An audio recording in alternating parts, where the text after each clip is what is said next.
안녕하십니까. 드림위버 제작 가이드의 박광철입니다. 안녕하세요. 조태호입니다. 네, 지난 시간에 우리가 드림위버를 이용을 해서 표를 만들어보고 또 그 표의 속성을 바꿔보았습니다. 사실 이 홈페이지 만들 때요, 표가 굉장히 중요하잖아요. 표를 잘 만들고 그 안에 글자랑 그림 잘 정돈해서 만들면 그 홈페이지가 그렇게 세련돼 보일 수가 없습니다. 굉장히 중요한 내용을 공부했는데 오늘은 어떤 내용이 준비가 됐습니다. 예, 오늘도요. 그 표의 연장 개념으로 생각하시면 되겠어요. 레이아웃 테이블을 어떻게 만들고 또 무엇이며 어떻게 활용하는지에 대해서 공부해 보도록 하겠습니다. 그래요. 저는 조태호 씨 강의가 끝난 다음에 오늘도 역시 파이어웍스에 대해서 알아봅니다. 이 파이어웍스에서 비트맵 이미지를 불러오고 또 그걸 편집하는 방법 간단히 한번 알아보도록 하겠습니다. 자, 그러면 본격적으로 드림위버 제작 가이드 출발해 보도록 하겠습니다.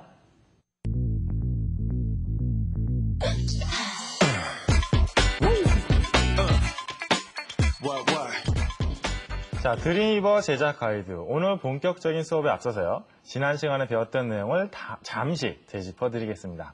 지난 시간에는요. 표를 삽입하고 또 그것을 어떻게 변형해서 활용하는가에 대해서 알아봤는데요. 표를 삽입해서 또한 변형을 하고 편집하는 데 있어서 가장 중요한 기능은 속성 설정 창을 얼마나 잘 이해하고 그것을 얼마나 적절하게 활용하느냐에 달려있다고 해도 과언이 아닐 겁니다. 자, 지난 시간에 설명을 드린 속성 설정 창의 활용법에 대해서 기억이 안 나신다면 교재를 참고하시면서요. 다시 한번 꼭 복습해 보시기 바랍니다. 오늘 배워볼 레이아웃 테이블의 개념은요. 표의 개념이 조금 더 확장된 것이라고 생각하시면 되겠어요.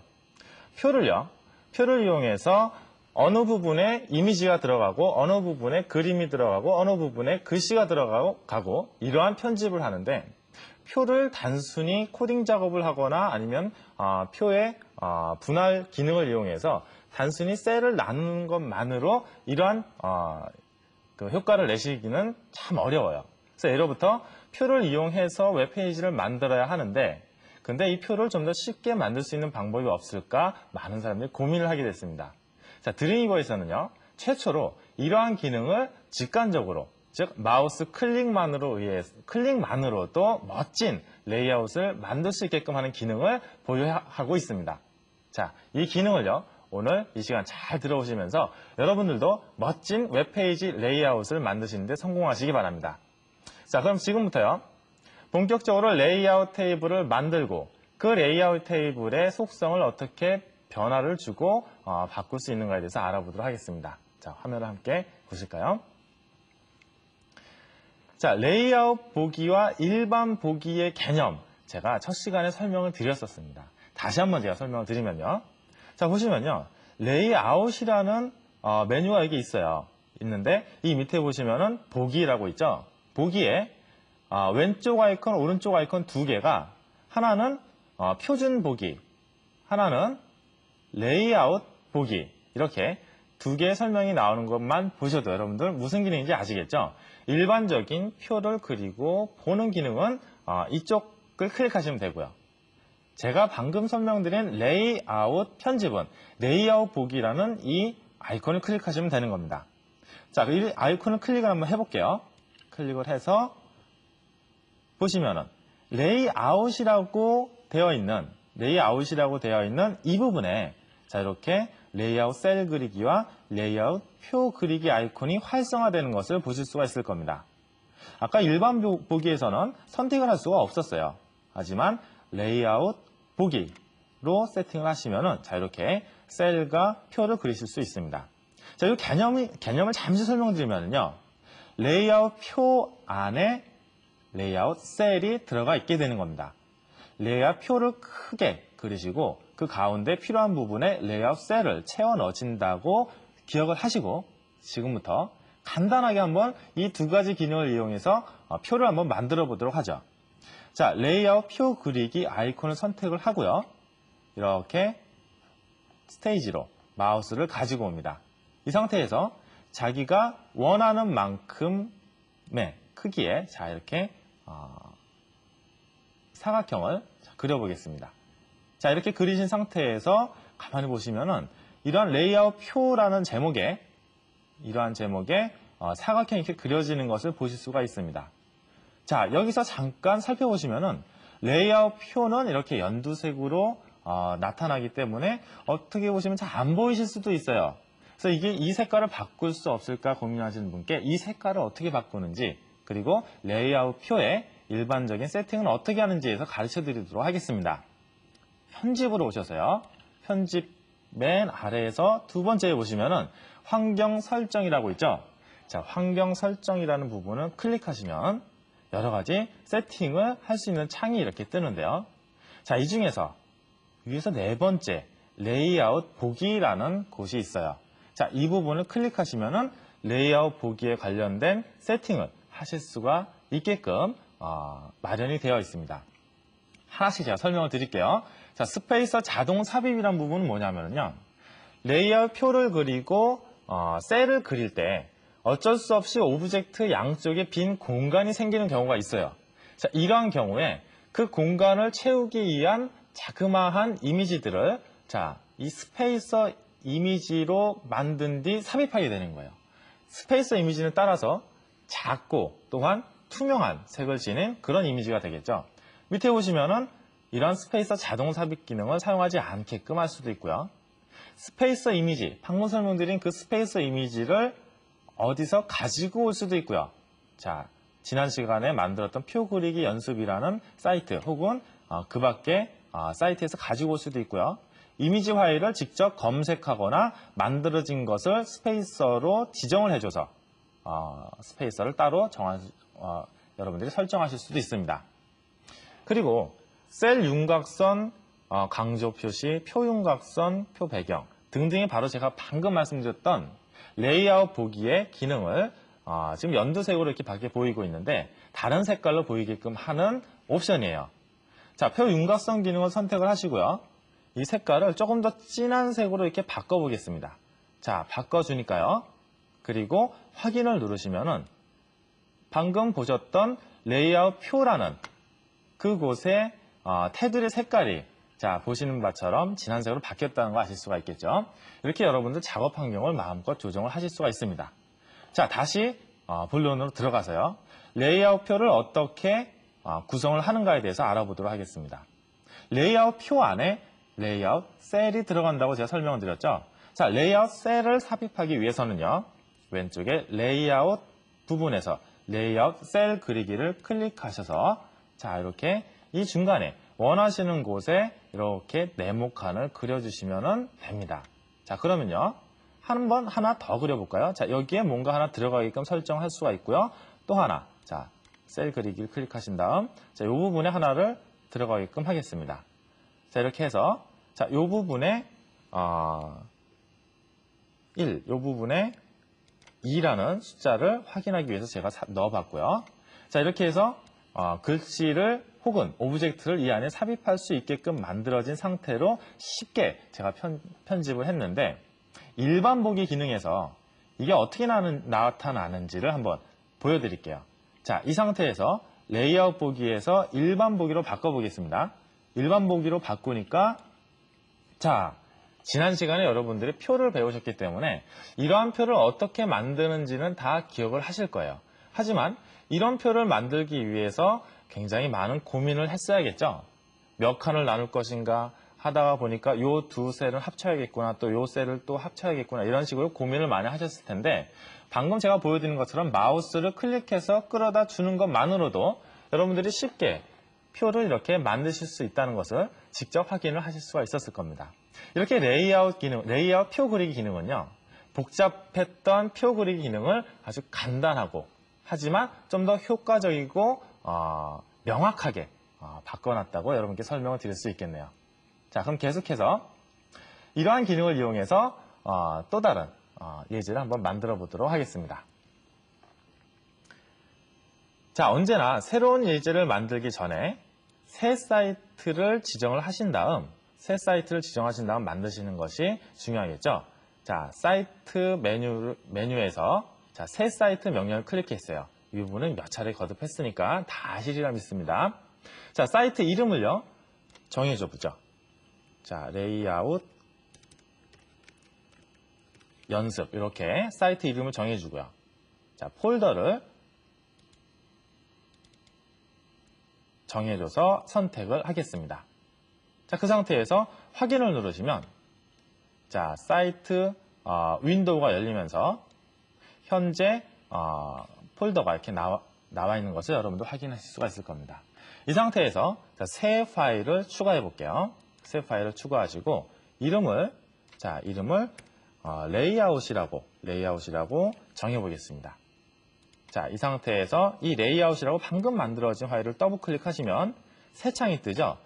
새 창이 뜨고 그 새 창에 떠 있는 이 문서의 이름을 확인하시면 방금 만들어진 layout.html이라는 것을 확인하실 수가 있을 겁니다. 자, 이제 레이아웃을 이용해서 무언가를 한번 만들어 보죠. 아까 설명드렸던 것처럼 자, 레이아웃 보기로 전환을 하시고요. 전환을 하시고 자, 그리고 레이아웃 셀과 레이아웃 표 중에서 먼저 레이아웃 표를 그려보겠습니다. 선택을 하시고요. 이렇게 마우스를 클릭하셔서 쭉 끌어다가 자, 놓으시는 것만으로 이렇게 레이아웃 표가 멋지게 만들어졌죠.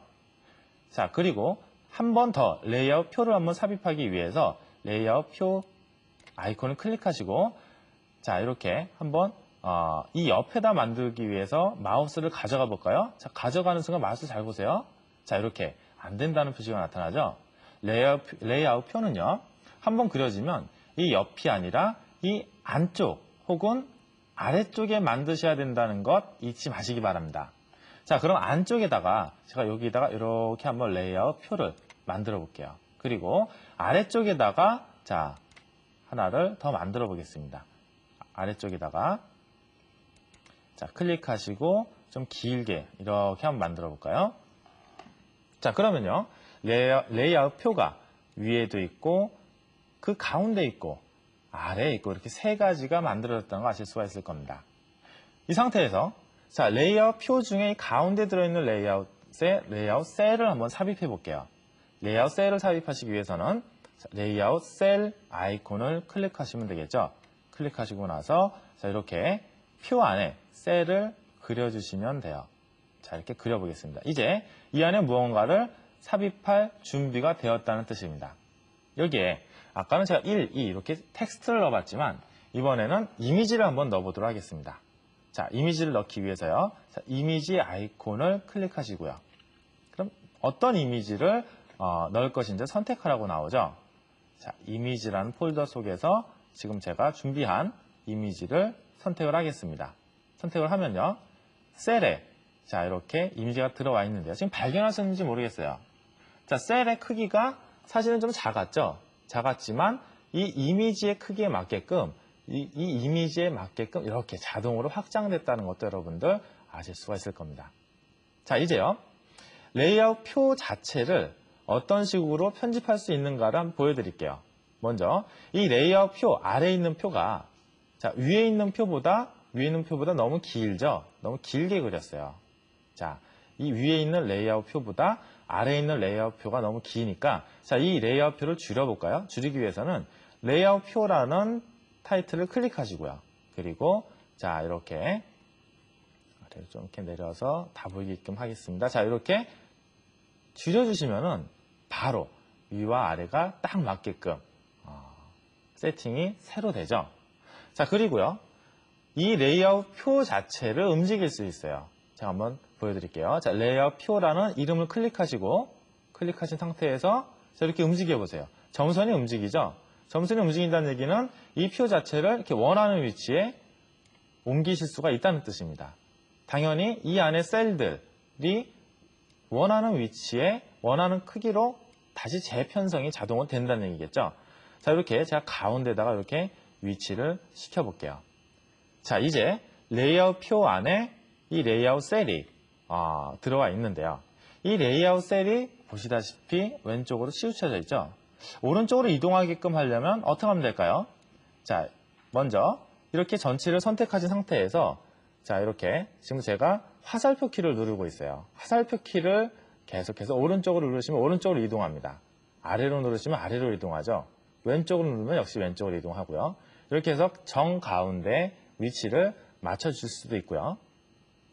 그리고 다른 걸 한번 해보죠. 자, 레이아웃 표를 선택하신 상태에서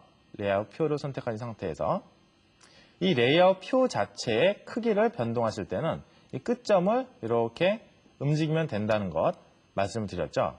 자, 이렇게 움직이시다가 이 부분의 빈 공간을 메꿔줄 스페이서 이미지가 필요하다면, 제가 조금 전에 그 개념을 설명드렸는데요. 그것이 필요하다면은, 자, 이 부분을, 숫자 부분을 클릭하셔서, 스페이서 이미지 추가라는 것을 선택하시면 됩니다. 자, 그럼요. 어떠한 이미지를 스페이서 이미지로 만들 것인가를 선택하게끔 하고요. 그리고 기존에 제가 쓰고 있던, 자, 스페이서 이미지라는 것을 선택을 해보겠습니다. 제가 웹사이트 자료실에 올려놓을게요. 보시면 아시겠지만 아주 작고 그리고 투명한 그런 아주 단순한 이미지입니다. 여러분도 누구나 만드실 수가 있을 거예요. 자, 클릭을 해서 지정을 하시면요. 이 윗부분에 스페이서 이미지가 들어갔다는 표시로 이렇게 약간 달라지죠. 자, 그리고 이 부분도 역시 마찬가지로 이렇게 스페이서 이미지 추가라는 버튼을 누르시면은 이렇게 스페이서 이미지가 이만큼 들어갔다는 의미로 이렇게 모양이 달라집니다. 자, 그리고요. 전체 레이아웃을 보시니까 바깥에 레이아웃이 있고 안쪽에도 또 레이아웃이 있어요. 그렇죠? 그래서 좀 보기가 그러네요. 안쪽에 있는 레이아웃은 이 셀만 남기고 없애보자라고 마음을 먹으셨다면은, 자, 환경 설정 창으로 한번 가보세요. 오른쪽 맨 마지막에 있는 중첩 제거라는 아이콘이 있어요. 자, 중첩 제거라는 아이콘을 클릭하시면, 자, 윗부분에 자, 이 부분입니다. 이 부분을 클릭하시면 윗부분에 어떻게 변하는지 한번 봐보세요. 자, 윗부분에 중첩되어 있는 표가 이렇게 없어집니다.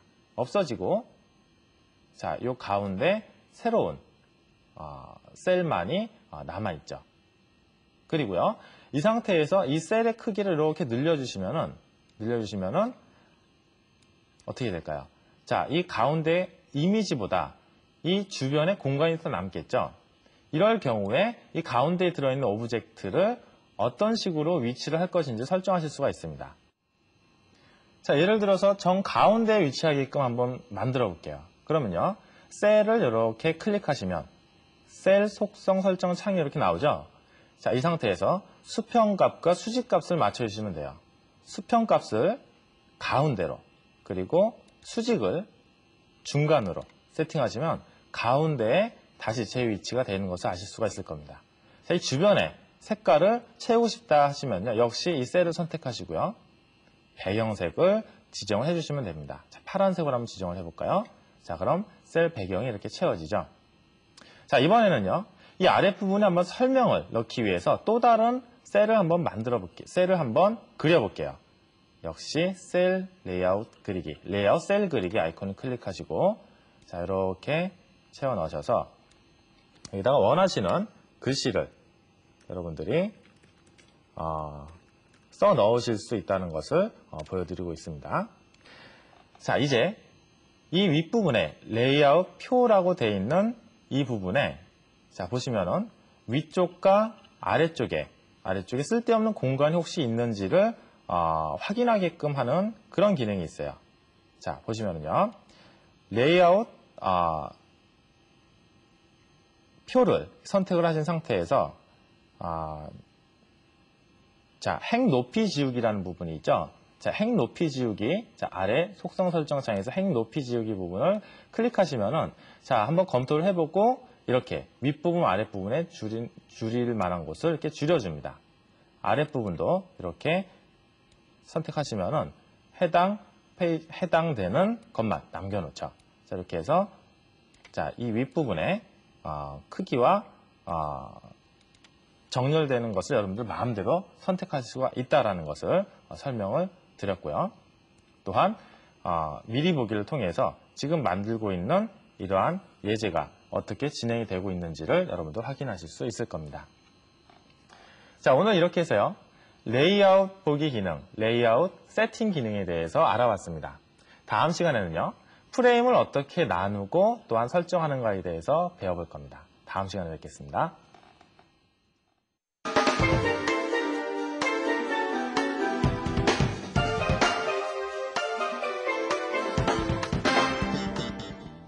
드림위버 플러스, 오늘도 역시 매크로미드사의 그래픽 툴 파이어웍스에 대해서 알아보도록 하겠습니다. 지난 시간에는 우리가 펜 툴을 이용해서요, 간단한 벡터 드로잉에 도전을 해봤는데요. 오늘은 외부에 있는 비트맵 이미지를 불러와서 그것을 이동하고 또 편집하고 사용하는 방법 한번 중점적으로 알아보도록 하죠. 우리가 홈페이지를 디자인을 할 때 외부 이미지를 불러오는 것 상당히 또 중요하죠. 화면에다가 어떠한 이미지를 배치하는 것, 그런 것들이 중요한데 이 파이어웍스 또한 여러 가지 그래픽 포맷을 지원을 하고 있습니다. 그래서 외부 이미지를 불러오는 데는 크게 세 가지 방법이 있습니다. 첫 번째 방법은 드래그 앤 드롭을 이용하는 방법이고요. 또 한 가지 방법은 그 그림 파일을 복사해서 붙여넣는 방법, 그리고 또 하나 방법은, 마지막 방법은 파일 메뉴를 이용하는 방법인데요. 드래그 앤 드롭을 이용을 할 때는 뭐 인터넷 익스플로러라든지 아니면 포토샵, 그리고 또 플래시, 이러한 여러 가지 툴들에서 드래그 앤 드롭을 지원하는 그러한 응용 프로그램에서 간단하게 해볼 수가 있습니다. 자, 그러면 어떻게 인터넷에 있는 그림 파일을 파이어웍스로 불러들일 수 있는지 한번 보도록 하죠. 방법은 매우 간단합니다. 지금 그 파이어웍스 제가 그림판에다가 간단한 그 이미지를 그려 놔봤는데요. 여기에다가 어떤 그림 파일을 불러오려고 그래요. 자, 그러면 이 파이어웍스 창을 약간 줄이고요. 자, 창을 줄여놨습니다. 인터넷을 항의하다가 보면은 뭐 멋진 이런 사진 그림이라든지 불러오고 싶은 그림이 있을 수가 있겠죠. 이런 그림 파일이 있을 경우에는요, 간단합니다. 이 그림 파일 위에다 마우스를 가져도 되고 클릭한 다음 드래그를 해서 이 파이어웍스 쪽으로 가지고 오고요. 그래서 드롭을 해주게 되면은 간단하게 이 파이어웍스 쪽으로 그림이 들어오게 됩니다. 자, 그림이 들어왔는데요. 그림의 크기가 굉장히 크죠. 먼저 그림의 크기를 조절하는 방법을 말씀을 드릴 텐데요. 그림의 크기를 조절하는 방법은 왼쪽에 이 그림의 그 외곽을 보면은 조절점이 하나 나타나게 됩니다. 이 조절점을 마우스로 클릭을 해서 줄여주게 되면요. 자, 아래로 쭉 끌어주게 되면 그림이 줄어들게 됩니다. 자, 한번 더 해볼까요? 자, 클릭을 한 상태에서 쭉 줄여주게 되면 간단하게 내가 원하는 만큼 그림 파일을 줄여줄 수가 있죠. 자, 이렇게 간단하게 드래그 앤 드롭을 이용할 수도 있겠고요. 그 다음에 복사를 할 수도 있겠는데요. 이 복사를 할 때는 일반 그림뿐이 아니라 글씨까지도 복사해서 넣는 기능이 있습니다. 한번 보도록 하죠. 어떠한 이런 웹사이트를 갔을 때 필요한 부분에 텍스트가 있다고 하면요, 이 텍스트를 마우스로 쭉 드래그를 해줍니다. 텍스트를 드래그를 한 다음에 복사를 하고요. 마우스의 오른쪽 버튼 눌러서 복사를 해주고요. 복사를 한 다음에 간단하게 파이어웍스에서 붙여넣기를 해주는 거죠. 자, 컨트롤 V를 해줘도 되고, 자, 페이스트를 해주게 되면은 내가 원하는 텍스트들이 이렇게 복사해서 들어와지는 것을 볼 수가 있습니다. 이 방법은요, 일반 그림 또한 마찬가지고요. 글씨도 이렇게 쉽게 복사해서 넣을 수 있다는 것 알아두시면 좋고요. 자, 마지막 방법이죠. 파일 메뉴를 이용하는 건데요. 이 파이어웍스 안쪽에 들어가게 되면 파일 메뉴가 있습니다.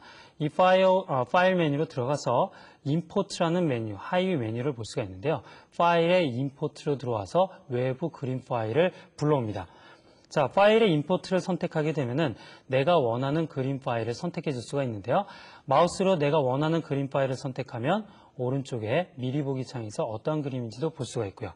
그 다음 열기를 눌러서 간단하게 그림을 삽입할 수가 있는데 임포트를 하게 되면 이렇게 꺽쇠 모양의 어떤 화살표가 나타나게 되죠. 여기서 내가 원하는 크기대로 넣어줄 수가 있습니다. 자, 한번 해볼까요? 자, 클릭을 해서 쭉 끌어주게 되면은 내가 원하는 크기로 조절을 할 수가 있고요. 이렇게 원하는 그림이 들어가는 것을 볼 수가 있습니다. 자, 그러면 그림 파일은 이제 간단하게 불러와 봤는데 예를 들어서 캔버스 사이즈가 좀 크거나 그 그림 파일에 맞춰서 자르고 싶거나 그럴 경우 있겠죠. 그럴 때 어떻게 하는지 또 간단히 한번 보도록 하죠.